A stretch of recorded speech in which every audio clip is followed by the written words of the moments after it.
You are listening to the Beyond the High Road podcast with Shelby Milford, episode number 19. Stay tuned. Welcome to Beyond the High Road, a podcast dedicated to healing your heart and life following the grief of alienation.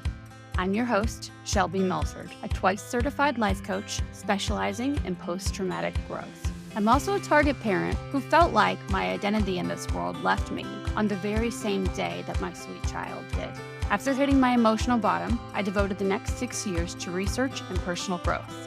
Using proven concepts based heavily in neuroscience and psychology, I developed my own playbook for reintegrating with life and reframing my role as my daughter's mother in the midst of living apart from her. I went from feeling agonized, helpless, and directionless to feeling energized, confident, and most importantly, at peace. Today, I get to help other parents like you to do the same. If you're experiencing the effects of alienation and you're ready to heal, then this show is my love letter to you. Stay tuned. Well, hello, everybody. It is officially a week into the new coaching program, into healing and reinvention program for Beyond the High Road, and it is super exciting. Like, we have gotten our first call underway, and I got the community rolled out. We've got a nice group. So also the community is nice and cozy, which is great for the ladies that are currently in this month's coaching program. I think what I'm getting ready to do is add an additional community on for you guys, for anybody that's just listening and just wants to have, an extension of this podcast and maybe more fellowship with other alienated parents, aside from Facebook or Reddit or wherever you get that. Okay, so this one will be same, but different. Just the difference, and I think the added benefit with this one is that we are all wanting to heal. And so the language and the atmosphere, if you will support that, a growth mindset. So I'm excited about that. I probably will get that rolled out for March is what I'm thinking. So that will be free for everybody. And yeah, that's what I have about that. So what I have for you guys today is I've had a few requests for how to deal with anger and rage, right? But, as I say, I think before I address the rage and the anger and the episodes of anger, I think it would be first best to address the overall underlying tone that you carry and that you operate at or with on the reg, right? So here's what I mean about that. When our default mood or tendency is that of anger and of injustice and of negativity, then we're more apt to react in anger. And also, it just doesn't feel good. I know because I speak from experience. And I do think that many of us at some point or other in our lives have had that overall underlying tone of anger and negativity. When we are victimized in one way or another, and especially if it is in a repeated fashion, this happens often, right? It's very easy to go to that place because these negative things are happening and it changes your view on the world the first time and the second time and the third time. And it's very easy from that point to see everything in that way, right? To have a skewed sort of jaded view of the world from then on out. And so I know for me that when I was able to notice my own underlying tone of negative, of feeling victimized and being a victim, when I was able to recognize that, my tendency to quickly anger, my tendency, because I was definitely described as hot-headed. It was fiery. Those were 100% descriptors that people, not just one person, not just a angry ex-boyfriend or something, many people knew me as being fiery, right? Firecracker. And not just in the, explosive fun way, right? The nice people, when they were nicely describing it, would call me passionate. But really what it was is I was very quick to anger. And I was sassy about it and sarcastic. And the way that I did it may have seemed funny to some, but really it was rooted in a lot of anger. And I know because after working with many of you or many alienated parents on the whole, and people who have been through other kinds of abuse, I know that you might be doing the same. You might be having the same thing go on with you. I also know that you might not even know that it's happening with you. Because first off, nobody wants to think about or refer to themselves as having a negative attitude, right? We want to be like, but it's them. The reason I'm this way is because of that, right? That is so, it's because I'm angry because they're acting blah, blah, blah. Because they're angry. I'm angry because they're angry. They did bad things and now I'm mad. So I 100% get it, but I know how awful it feels, So, and I don't want you to feel awful. So yeah, I'm hoping that this helps you a little bit. So first off, let's talk about how you would know that you might have an underlying tone of like negative or angry underneath. Okay. So the first way is that you get angry when other people are angry. Like you get pissed when you see somebody else pissed.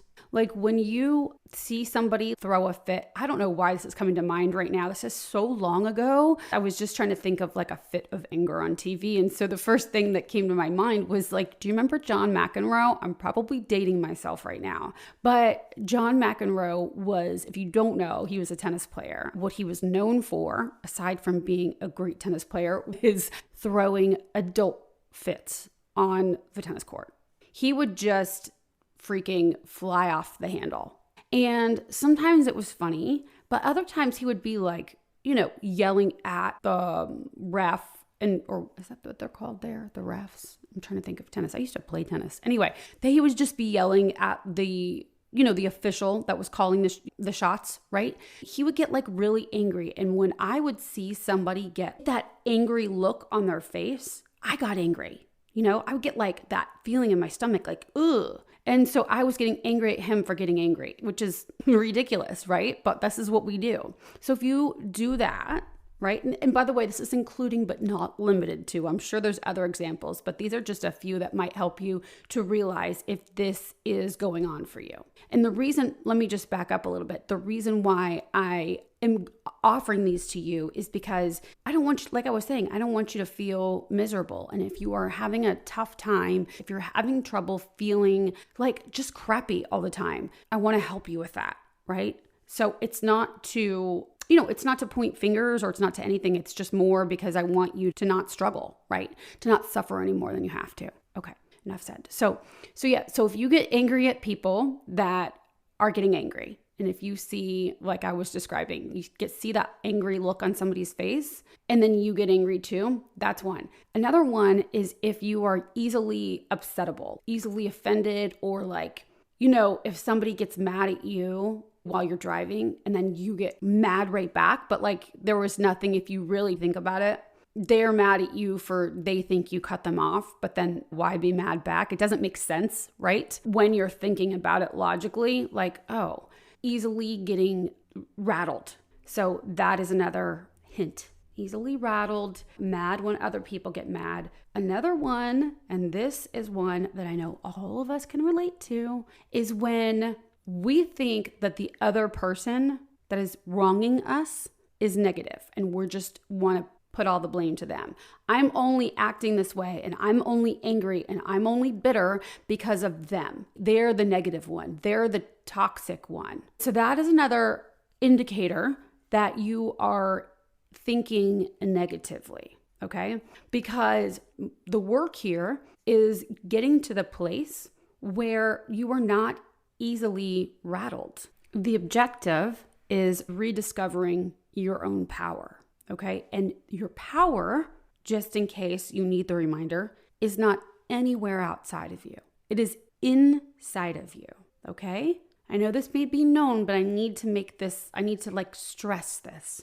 You cannot gain power from anything outside of you. Your power remains inside of you. Because when your power is outside of you and you think that something or somebody can give you power, then you're always reliant upon them or the thing. And then guess what? That's not powerful because now you're relying on something, right? True power is all inside you. You generate your power. And if the power is inside of you, then nothing can block your power. Nothing can block you from feeling empowered or from feeling any specific way. You generate your feelings by the thoughts that you think.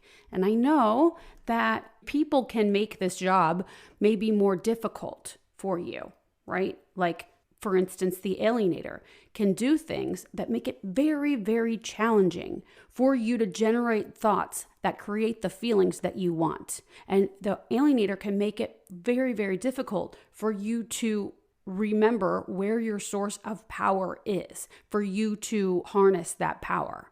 Yeah? That if you're relying on anything that is outside of you, this is a false sense of power. Okay? And so when you learn this skill, because it is a skill, then you honestly are set. It's like teach a man to fish and what is it? Whatever that is. I'm so awful with sayings.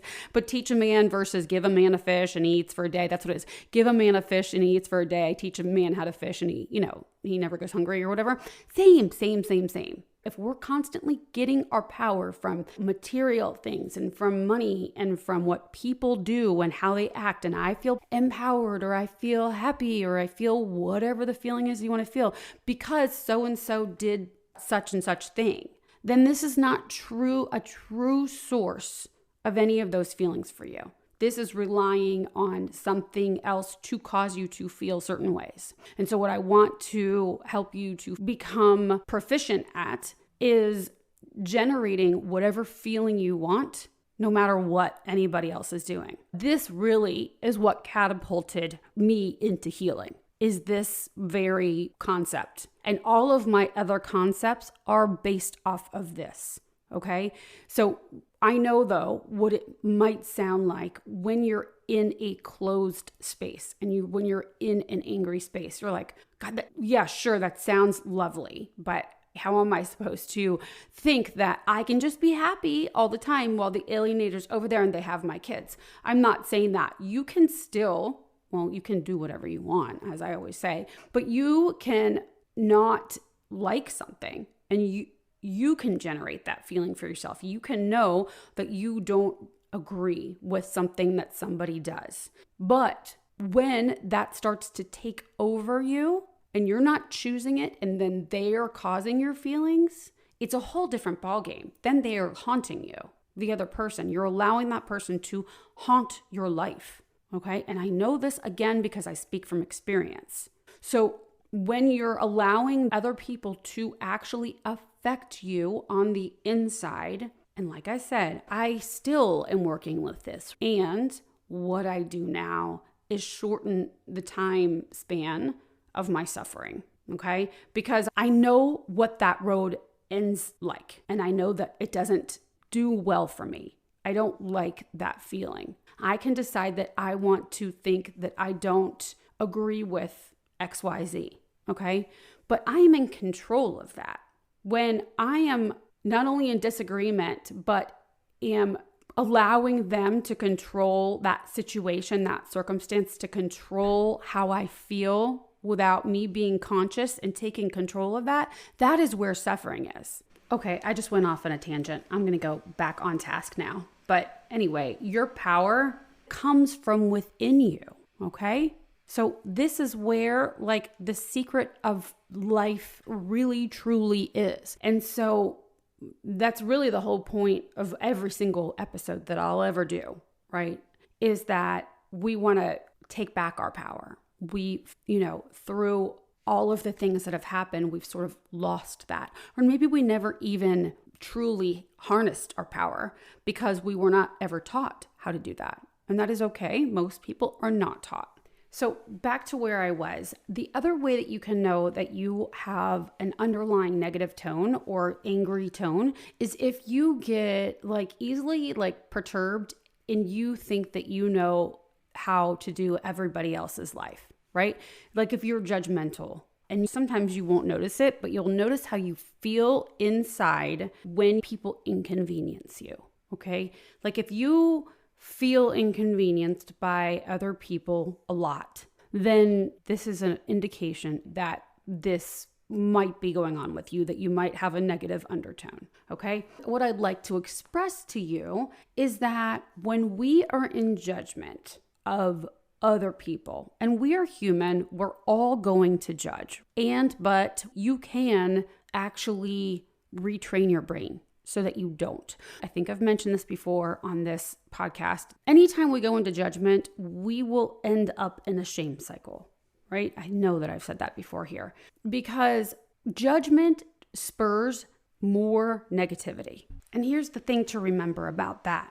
They don't feel your negativity. Who feels your negativity? You do. Notice how you feel when you're in judgment of somebody. You'll feel that feeling of like anger or irritation, right? And that's just going to create an energy of negativity inside of you. The only one who is experiencing that is you. So it's not helpful for you to judge or to think that we're better than. This happens a lot. Like I know for me, I used to, especially when I first started healing, when I first started managing my mind around all of the alienation and what had happened, and when I was first learning about like personality disorders and all of that stuff, it was so easy because I was on a road of healing and I was on the road to bettering myself. It was very easy for me to be on my high horse, and I didn't even realize it. So it was very easy for me to look down upon what my ex and what his wife were doing. And so just be very careful with that, because again, when you get in that place, the only one who is feeling that is you.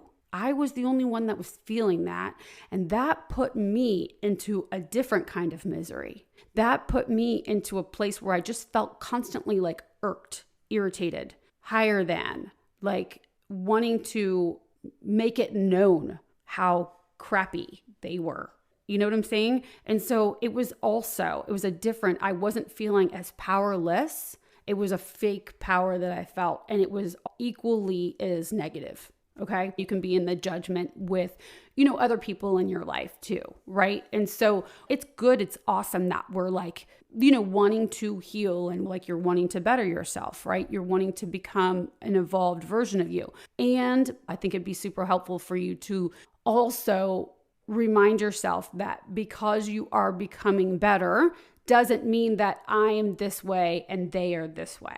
Because when you get that, in that place, what happens is you suffer and your healing like lags, okay?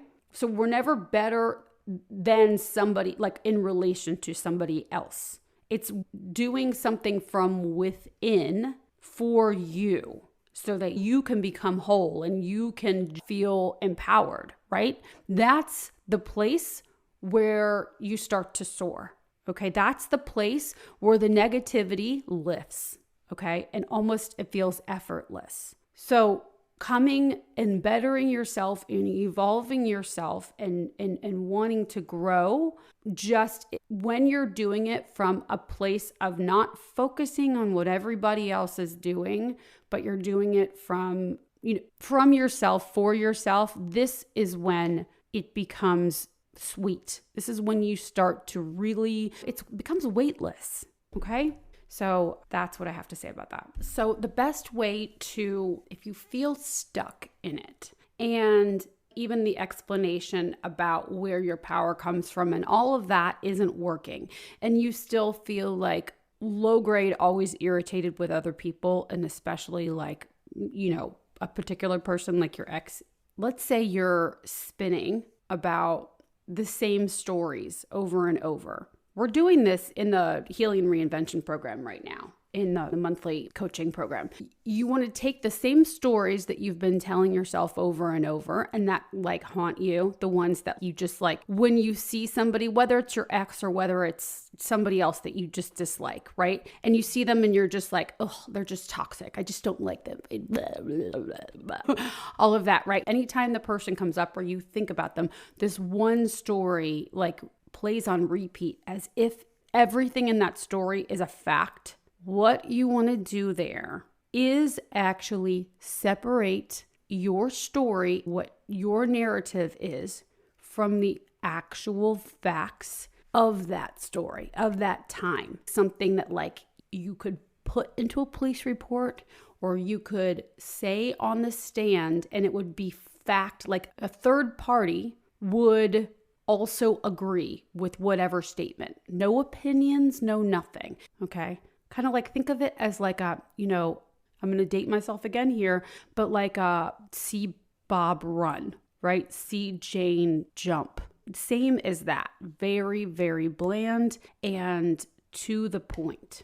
That's how you can first gain some distance from your story, the story that you've been telling yourself about them and repeating to yourself. Because when you are saying, oh, they're just toxic. I'm sorry, I'm not trying to mock you, but they're just toxic and I just don't like them and they just did this and they did that and I'm better than them. You're not saying that, but like that's the idea and they suck and these are all the reasons why. You're likely doing the very things that you're hating on them for, right? You're judging them. You're, whatever them, okay? More importantly though, when you're in that place or recreate that for yourself while we're here talking about it, like think about how you feel when you're there, right? When you're in that place where you're like, ooh, them, blah, blah, right? And I'm only assuming like if you are human and you have ever disliked somebody, then I'm sure that maybe your brain doesn't sound exactly like I'm saying it.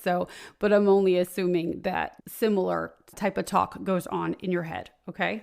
But anyway, if you've ever been in this spot, notice how you feel, because I know for me, it feels like icky and like irked, and it does feel better for a minute, but in the end, like you still feel that same way when you're done doing it. You know what I'm saying? Like it's not an itch you can scratch, So you want to, like I was saying, you want to get some distance from it, gain some distance from it, separate your story about them or whatever they've done to you and rethink it. Look at the facts, write the facts only down, the facts only, not the opinionated.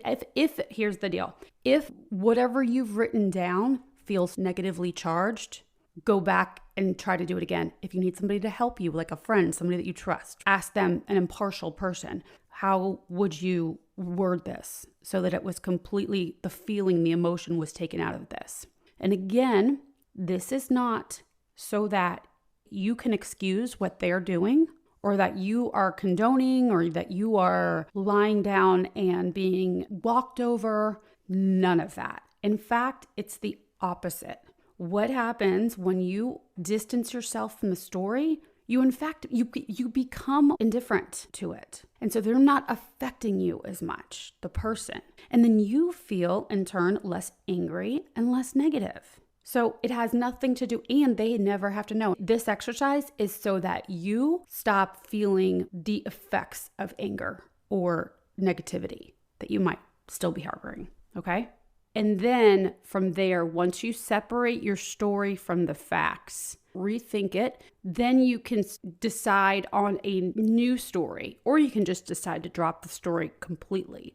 But when you have only the facts, then you see all that whole narrative that you have assigned to it is yours. And it's optional, right? It's the option that you have chosen, but that option is only hurting you. It's not even hurting the person who you're angry with. Here's a little pointer too that I probably should have mentioned. If you were to write this down, the facts will usually only be, depending on how long of a story this actually is, but if you're just doing like one incident, the facts will usually be no more than 5 sentences or 5 phrases. About 5, I'm estimating here, where the narrative, your story about it, all of those details that you filled in, that could be pages long of all of this unnecessary narrative. And when I say unnecessary, I am not by any means minimizing what you've been through or what that person did. As I said in a previous podcast episode, it doesn't matter whether it's true. It matters whether it's helpful. For your sanity, it does not matter what that narrative is. Okay? So hopefully that makes sense for you. So yeah, looking at the overall default tone that you carry, I think is essential for you to kick off your healing, your growth, your recovery, if you will, from any trauma, right? If you notice that you're still feeling affected today, okay, is the first step there is really recognizing who has your power and who because right now it could be that you've given your power out. You have been giving it out to the alienator, to your partner, to the person across the street that's pissing you off. You could give it to your kiddo. You need them to act a certain way in order for you to feel a certain way. And I know, like, I've been there. I know, oh gosh, like I think so many, especially parents, we expect our children